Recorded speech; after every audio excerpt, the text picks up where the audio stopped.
हरियाणा। नमस्कार, स्वागत है आपका। आप देख रहे हैं हमारा हरियाणा में, आपके साथ सतीश नैनमोल। बुलेटिन की शुरुआत बड़ी खबर के साथ। हिसार के बाद अब कुरुक्षेत्र में भी जेजेपी नेता दिग्विजय सिंह चौटाला पर एफआईआर दर्ज हुई है। केयू यूनिवर्सिटी में जेजेपी की छात्र इकाई इंसो के प्रोग्राम में तोड़फोड़ हुई थी और इसमें मंजूरी देने वाले प्रोफेसर पहले ही सस्पेंड हो चुके हैं। हिसार के बाद कुरुक्षेत्र में यह एफआईआर दर्ज हुई थी। केयू की प्रॉपर्टी को नुकसान पहुंचाने और हंगामा करने के आरोप है।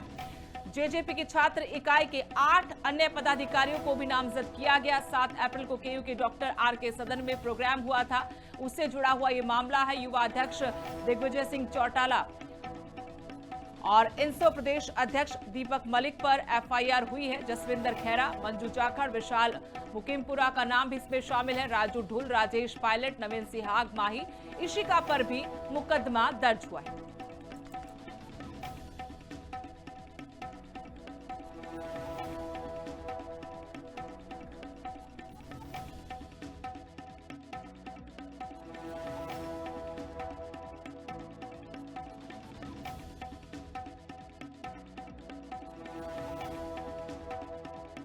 तो इंसो के प्रोग्राम में हंगामा हुआ था, कुर्सियां तोड़ी गई थी। इसी को लेकर अब एक्शन पुलिस की तरफ से किया गया है, जबकि इंसो और जेजेपी के नेताओं का आरोप है कि बदले की भावना से कार्रवाई की जा रही है और टारगेट किया जा रहा है। ये तस्वीरें 7 अप्रैल की आपको दिखा रहे हैं डॉक्टर आर.के. सदन, जहां पर जेजेपी की छात्र इकाई इंसो का प्रोग्राम था। यहां कुछ कार्यकर्ता इन कुर्सियों पर चढ़े, जबकि सफाई में अब इंसो की तरफ से कहा गया है कि वो अपने नेता दिग्विजय सिंह चौटाला को सुनने देखने पहुंचे थे।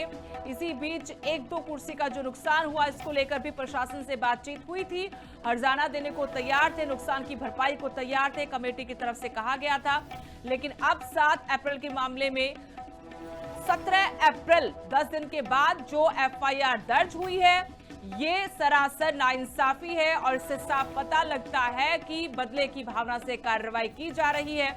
जीजेयू का मामला भी शांत नहीं हुआ था, वहां पर भी एफआईआर का सामना कर रहे हैं इंसो के कार्यकर्ता, इंसो के पदाधिकारी और दिग्विजय सिंह चौटाला। और अब कुरुक्षेत्र से उन पर एक और एफआईआर दर्ज की गई है।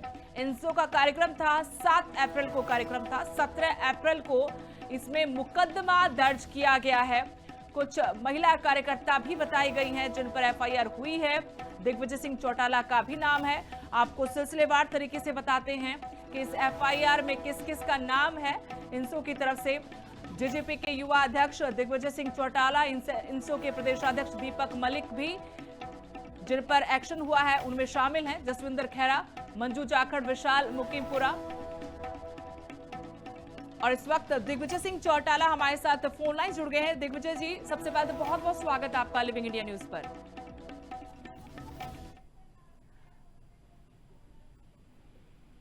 दिग्विजय जी। जी मैम। हिसार के बाद कुरुक्षेत्र में आपके ऊपर एफआईआर दर्ज हुई है। सबसे पहले तो आपसे पूछना चाहते हैं कि ये जो एफआईआर हुई है, 7 अप्रैल का प्रोग्राम था, 17 को एफआईआर दर्ज हुई है, आपको इसको किस तरीके से देखा आपने इसको? क्या ये एक्शन सही था या फिर इसमें आपको लगता है कि हिसार इंसिडेंट के बाद राजनीति हो रही है? एक कार्यक्रम रखा गया छात्र संवाद के नाम से, जिसके लिए एक ऑडिटोरियम बुक किया गया कुरुक्षेत्र विश्वविद्यालय में। मुझे मुख्य अतिथि के तौर पर निमंत्रित किया गया। मैं मुख्य अतिथि के तौर पर वहां गया, कार्यक्रम हुआ, मैंने अपना भाषण दिया, मैं वहां से चला गया। सब सामान्य है और ये सब रिकॉर्डेड है। मैं नहीं कह रहा, ये हाई जो क्वालिटी के विजुअल्स हमारे पास रिकॉर्डेड है जी। मेरे जाने के पश्चात कुछ नौजवानों ने वहां पर हुड़दंगी की, जिसके कारण कुछ 20-25 कुर्सियों को नुकसान पहुंचा, जिनकी भी वीडियोग्राफी हुई हुई है। मगर क्योंकि जो कार्यक्रम करवाता है वो जिम्मेवार होता है, तो हमारी छात्र इकाई इंडियन नेशनल स्टूडेंट ऑर्गेनाइजेशन ने वाइस चांसलर को लिख करके दिया कि जितनी कुर्सियों का नुकसान हुआ है, हम उनकी तुरंत भरपाई के लिए, क्योंकि पब्लिक प्रॉपर्टी है, ये हमारी प्रॉपर्टी है, हरियाणा की प्रॉपर्टी है, हम इसको दुरुस्त करने को तैयार हैं और नई कुर्सियां लगवाने को तैयार हैं। एंड इस पर एक एग्रीमेंट हो गया वाइस चांसलर के साथ और जो विश्वविद्यालय है उसके साथ। उसके बाद लेटर भी जारी हो गया कि we came to this agreement और ये दुरुस्त हो जाएंगे। एक दिन उसको खुलवा दिया गया, वहां पर मिस्त्री पहुंच गए, उन्हें दुरुस्त करने लग गए। उसके बाद सरकार की इंटेंशन कैसे बदली वो सरकार बता सकती है। और अचंभा मुझे इस बात का है कि हिसार की यूनिवर्सिटी में अगर गमले तोड़ने पर आधे घंटे में एफआईआर हो सकती है, तो ये कुर्सियां तो चीज है, इस पर एफआईआर तो हाथ की हाथ हो जानी चाहिए थी। इस पर इतने लंबे समय का जो अंतरकाल है, उसके बाद एफआईआर होना। और एक विषय और है कि जो चीफ गेस्ट है, चीफ गेस्ट ने तो कुर्सियां तोड़ी नहीं। मैंने और मेरे साथी जो नामजद हैं, उनने किसी ने कोई कुर्सी नहीं तोड़ी है, ये भी वीडियोग्राफ है। कुर्सियां वहीं के स्टूडेंट्स ने तोड़ी, मगर फिर भी हम उनको दुरुस्त करवाने को जब तैयार थे। तो ये जो सारा का सारा सरकार का इंटेंट नजर आ रहा है, जो गुरु जम्बेश्वर विश्वविद्यालय के बाद प्रकरण के बाद जो शुरू हुआ, सरकार की नीयत और नीति स्पष्ट है कि आरएसएस एबीवीपी के सिवाय कोई भी संगठन विश्वविद्यालय के अंदर, जो आज अति महत्वपूर्ण विषय हैं, विद्यार्थियों की फीस का है, उनकी हॉस्टल की सुविधा का है, लाइब्रेरी का है, और सबसे बड़ा जो विश्वविद्यालय के अंदर इशू है वो आज के दिन छात्र संघ चुनाव का है। इन मुद्दों पर कोई भी बहस या बात मत करे, सरकार से सवाल मत पूछे। अगर आप सवाल पूछेंगे तो फिर सरकार आपको लटकाएगी, आप पर केसेस डालेगी। मुझे अचंभा ये होता है कि लड़ाई तो चलो, हम तो पॉलिटिकल लोग हैं, हम लड़ाई लड़ेंगे भी। हमारी बहनों तक पर 3 लड़कियां हैं जिनको इस मामले में नामजद कर करके उन पर भी एफआईआर कर दिया। जो एक तरफ नारी के सम्मान की बात करते हैं, नारी को राज और काज में हिस्सा देने की बात करते हैं, उसका ये सम्मान एफआईआर लॉन्च कर करके विद्यार्थियों पर करने का काम कर रहे हैं। तो अब ये लड़ाई कानूनी भी है और राजनीतिक भी है। हो सकता है पिछले कुछ समय के एक्सपीरियंस से मुझे लगता है कि सरकार हमें अरेस्ट कर करके और प्रताड़ित करे, जेलों में भेजे। बहरहाल मैं प्रदेश के सभी छात्र संगठन, जितने भी एबीवीपी को छोड़कर छात्र संगठन है, उनका तहे दिल से आभारी हूं, धन्यवादी हूं। पॉलिटिकल लोगों का धन्यवादी हूं। इस पूरी मुहिम में सब लोगों ने हमारा करके साथ दिया, और जिस हिसाब से साथ दिया है, मैं ये बात बड़े विश्वास से कह सकता हूं कि ये मुहिम थमने वाली नहीं है। छात्र संघ, विश्वविद्यालय और छात्रों की आवाज बुलंद होकर के रहेगी। और मैं भी आग्रह करता हूं सभी से, क्योंकि अगर आज हम इनके आगे झुक गए तो भविष्य के अंदर कोई आवाज उठाने की हिमायत नहीं करेगा। इसीलिए मेरी भी आज यही आपके माध्यम से सभी लोगों से प्रार्थना है कि हो सकता है कि हम जेलों में जाकर संघर्ष करें, वहां से इन आवाज को उठाएं। आप बाहर रह करके इस आवाज को दबने मत दीजिए। लेकिन दिग्विजय जी, दूसरी तरफ से सरकार का भी और भारतीय जनता पार्टी का भी, प्रशासन का भी आरोप यह है कि गुंडागर्दी की गई, कार्यक्रम के नाम पर तोड़फोड़ की गई कुरुक्षेत्र में। ठीक है, आपने कहा कि 7 अप्रैल का प्रोग्राम था, तो आप तभी इसमें अपनी कार्रवाई करते, इतना वक्त क्यों लिया? लेकिन यह भी आरोप है कि कार्यक्रम की आड़ में इस तरह से तोड़फोड़ करना गलत है। अगर मैं खुद मान रहा हूं कि कुर्सियां टूटना बिल्कुल गलत है। अगर कुर्सियां टूटी हैं तो क्या मुख्यमंत्री के कार्यक्रम में कभी कुर्सी नहीं टूटी होगी जिसमें मुख्यमंत्री अतिथि होंगे? और क्या अगर ऐसा होने पर मुख्यमंत्री पर ही एफआईआर हो जाए तो ये तो बहुत हास्यास्पद बात है। यानी जो ही है जी, उस पर ही एफआईआर। ये तो मैंने कुर्सियां नहीं तोड़ी, ये तो वीडियो में रिकॉर्डेड है। क्या मैंने कुर्सियां तोड़ी है? मैं सरकार से पूछना चाहता हूं।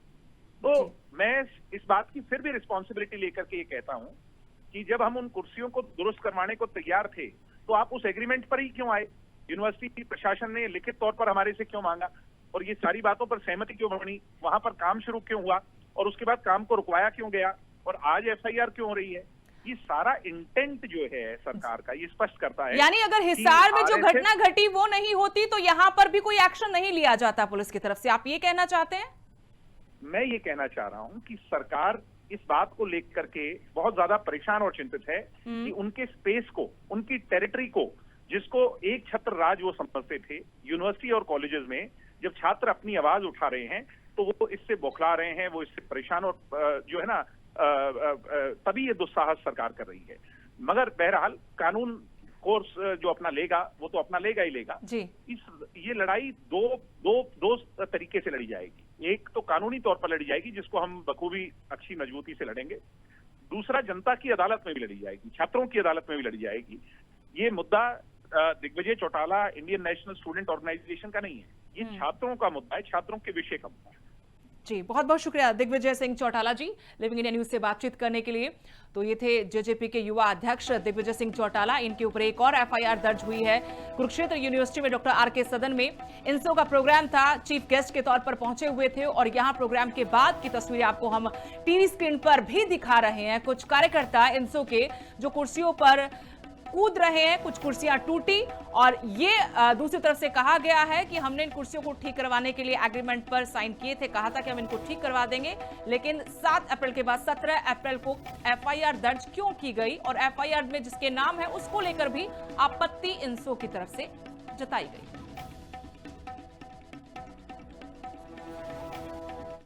और अब इनसो के समर्थन में एनएसयूआई भी आ गई है। एनएसयूआई प्रदेश अध्यक्ष अविनाश यादव ने समर्थन किया है इनसो का।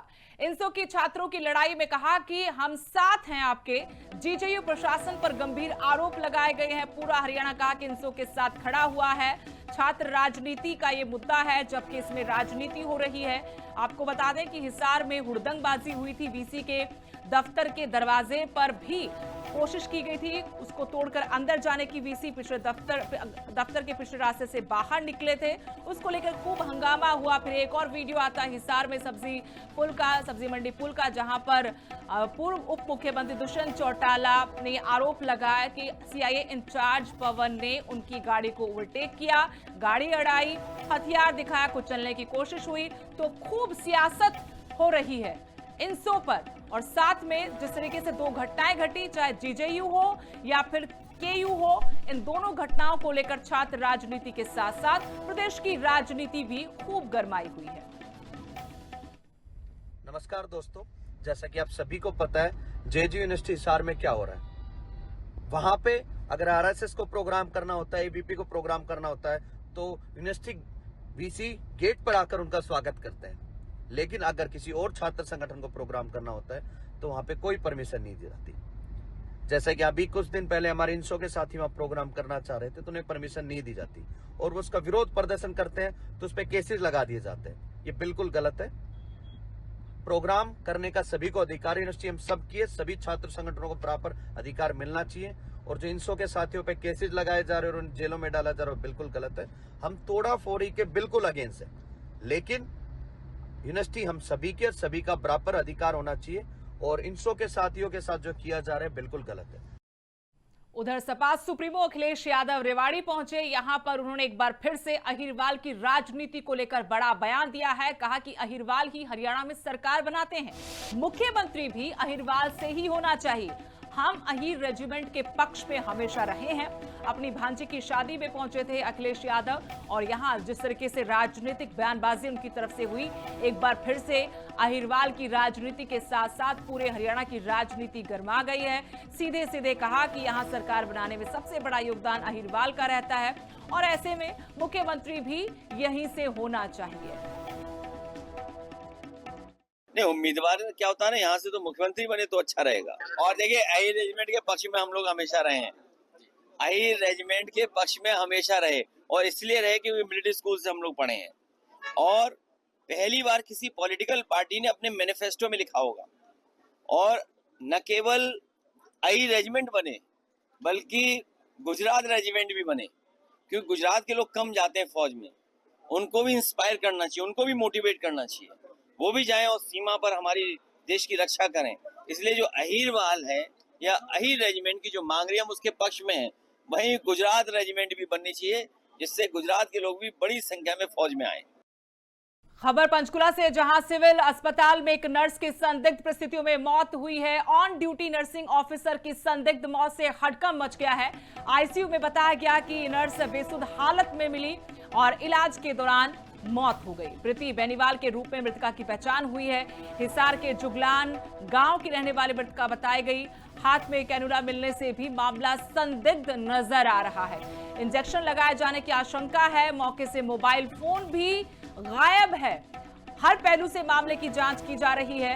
ये नर्स आईसीयू में बेसुध हालत में पाई गई और फिर जब इलाज दिया गया, इलाज के दौरान मौत हो गई। प्रीति बेनीवाल के रूप में मृतका की पहचान हुई है। हिसार के जगलान गांव की रहने वाली बताई गई है। आईसीयू में ड्यूटी पर थी और उसके हाथ में कैनुला भी लगा हुआ था। ऐसे में संदिग्ध पूरा मामला नजर आ रहा है।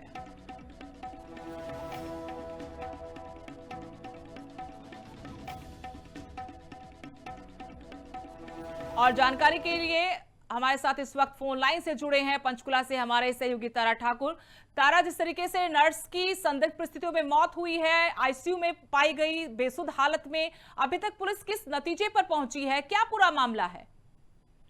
जी बिल्कुल, देखिए नर्सिंग ऑफिसर की संदिग्ध हालत में मौत कई सवाल खड़े कर रही है, क्योंकि हत्या है, ये आत्महत्या है। इसको लेकर लगातार पुलिस जांच कर रही है। और सबसे बड़ी बात, मृतका का जो मोबाइल है वो वहां मौके से गायब है। लगातार पुलिस मोबाइल को ढूंढने का प्रयास कर रही है, क्योंकि मोबाइल में कई चीजें मिल सकती हैं पुलिस को इस मौत से जुड़े हुए।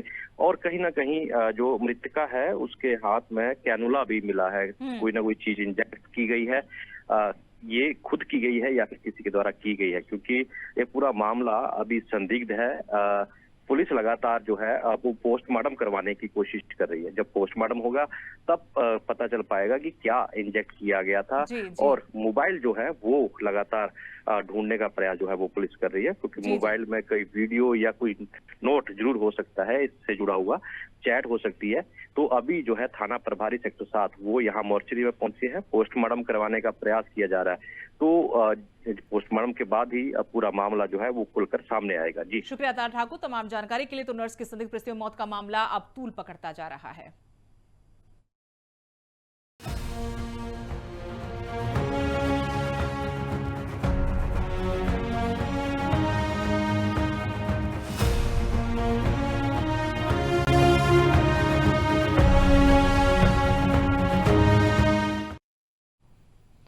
मुख्यमंत्री नायब सिंह सैनी ने रोहतक में महिला आरक्षण को लेकर विपक्ष पर तीखा जुबानी वार किया। उन्होंने कहा कि संसद में 16 और 17 अप्रैल को जो घटनाएं हुई उससे उनका मन बहुत दुखी है।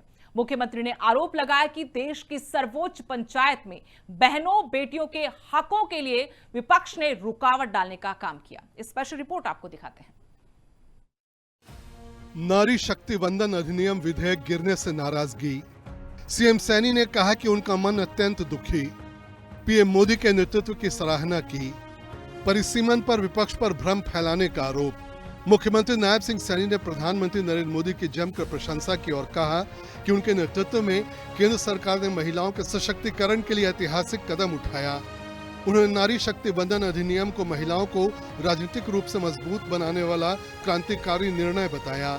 सीएम सैनी ने कहा कि यह अधिनियम देश की आधी आबादी को उचित प्रतिनिधित्व देने की दिशा में मील का पत्थर साबित होगा। मुख्यमंत्री ने विपक्षी पार्टियों खासकर कांग्रेस को खूब लताड़ा।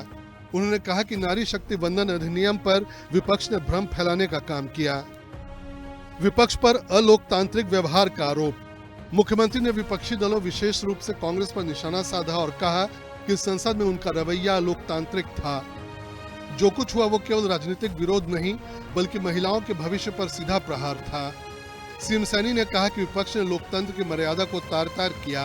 उन्होंने महाभारत और रामायण से उदाहरण दिए।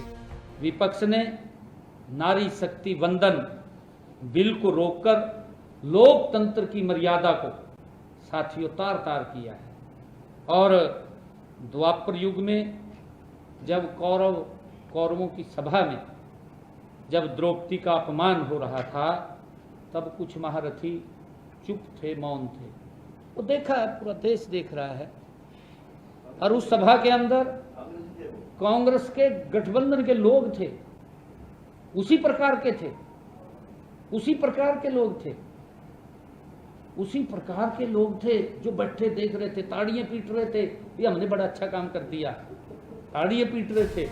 सीएम सैनी के मुताबिक कांग्रेस और उसके सहयोगियों ने एक बार फिर महिलाओं के अधिकारों के रास्ते में रोड़े अटकाने का काम किया।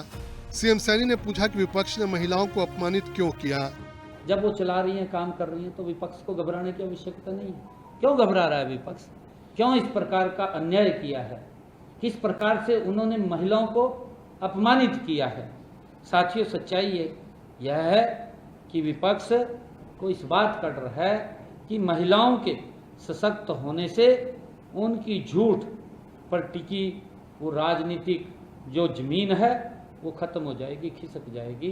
ये साथियों, उनको मुझे लगता है कि ऐसा डर ये कांग्रेस और इंडी गठबंधन के लोगों को है। और विपक्ष ने केवल एक विधेयक को नहीं गिराया है बल्कि करोड़ों माताओं और बहनों बेटियों के सपनों को उन्होंने कुचलने का काम ये कांग्रेस पार्टी ने किया है। साथियों, हमारा इतिहास भी है, हम सब देखते हैं कि हमारा इतिहास हमें यह सबक भी देता है कि यदि नारी का अपमान होगा तो पूरे समाज को उसका बड़ा दंड भुगतना पड़ता है। 3 महत्वपूर्ण विधेयकों का जिक्र। मुख्यमंत्री सैनी ने जानकारी दी कि 16 अप्रैल को केंद्र सरकार ने लोकसभा में 3 महत्वपूर्ण विधेयक पेश किए। संविधान 131वां संशोधन विधेयक, परिसीमन विधेयक और केंद्र शासित प्रदेश कानून संशोधन विधेयक। उन्होंने कहा कि इन विधेयकों का उद्देश्य देश की लोकतांत्रिक व्यवस्था को और मजबूत करना था। इंडी गठबंधन ने बिल नहीं, नारियों का अपमान किया। परंतु किस प्रकार से कांग्रेस ने और उनके इंडी गठबंधन के नेताओं ने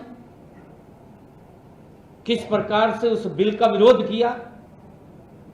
ये विरोध बिल का नहीं हुआ, ये नारी जगत के अंदर नारी के सम्मान को ठेस पहुंचाने का काम कांग्रेस पार्टी और उसके जो सहयोगी दल हैं उन्होंने किया है, जिसको देश की नारी कभी माफ नहीं करेगी।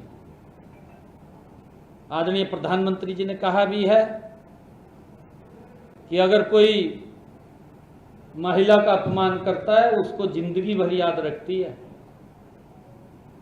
आने वाले समय के अंदर इनको उस बात का देश की नारी एहसास कराएगी। जनगणना शर्त हटाने का फैसला क्यों जरूरी? सीएम सैनी ने साफ किया कि नारी शक्ति वंदन अधिनियम के तहत महिला आरक्षण को पहले जनगणना और परिसीमन से जोड़ा गया, लेकिन यदि इन प्रक्रियाओं का इंतजार किया जाता तो महिलाओं को 2029 के आम चुनाव तक भी 33% आरक्षण का लाभ नहीं मिल पाता। उन्होंने कहा कि इसी कारण केंद्र सरकार ने दूरदर्शिता दिखाते हुए इस शर्त को हटाने का निर्णय लिया ताकि महिलाओं को समय पर अधिकार मिल सके। जब उस जनगणना अभी स्टार्ट हुई है, मैंने 16 तारीख को उसका शुभारंभ किया है चंडीगढ़ से जनगणना का, और उसके बाद जनगणना के बाद परिसीमन होना था, और परिसीमन के बाद ये परिसीमन के साथ साथ ही महिलाओं को वो सशक्त अधिकार देने थे। साथियों, केंद्र सरकार जानती थी कि यदि जनगणना और लंबी परिसीमन प्रक्रिया का इंतजार करती तो हमारी बहनों को 2029 में, जो ये आम चुनाव 2029 के हैं, इसमें जो महिला आरक्षण का 33% का लाभ था वो नहीं मिलता। इस कारण से आदरणीय प्रधानमंत्री जी इस बिल को अभी लेकर के आए। परिसीमन पर भ्रम फैलाने का आरोप। मुख्यमंत्री सैनी ने विपक्ष पर परिसीमन के मुद्दे पर भ्रम फैलाने का आरोप लगाया। उन्होंने कहा कि केंद्रीय गृह मंत्री अमित शाह ने संसद में स्पष्ट कर दिया था कि किसी भी राज्य के प्रतिनिधित्व में कमी नहीं आएगी। सीएम सैनी ने उदाहरण देते हुए कहा कि 1971 में जब देश की आबादी 54 करोड़ थी तब लोकसभा की सीटें 550 तय की गईं, जबकि आज आबादी 140 करोड़ हो चुकी है। ऐसे में सीटों की संख्या बढ़ाकर 850 करना समय की मांग है। उन्होंने ये भी कहा कि विपक्ष ये झूठ फैला रहा है कि इससे दक्षिण भारत के राज्यों को नुकसान होगा, जबकि वास्तविकता इसके विपरीत है। विपक्ष लगातार इस मुद्दे पर भ्रम फैलाता रहा। सीएम सैनी ने कांग्रेस की राजनीति को अटकाव, लटकाव और भटकाव करार देते हुए कहा कि देश की महिलाएं उन दलों को कभी माफ नहीं करेंगी जो उनके अधिकारों के खिलाफ खड़े हुए हैं। हमारा हरियाणा में फिलहाल इतना ही। नमस्कार।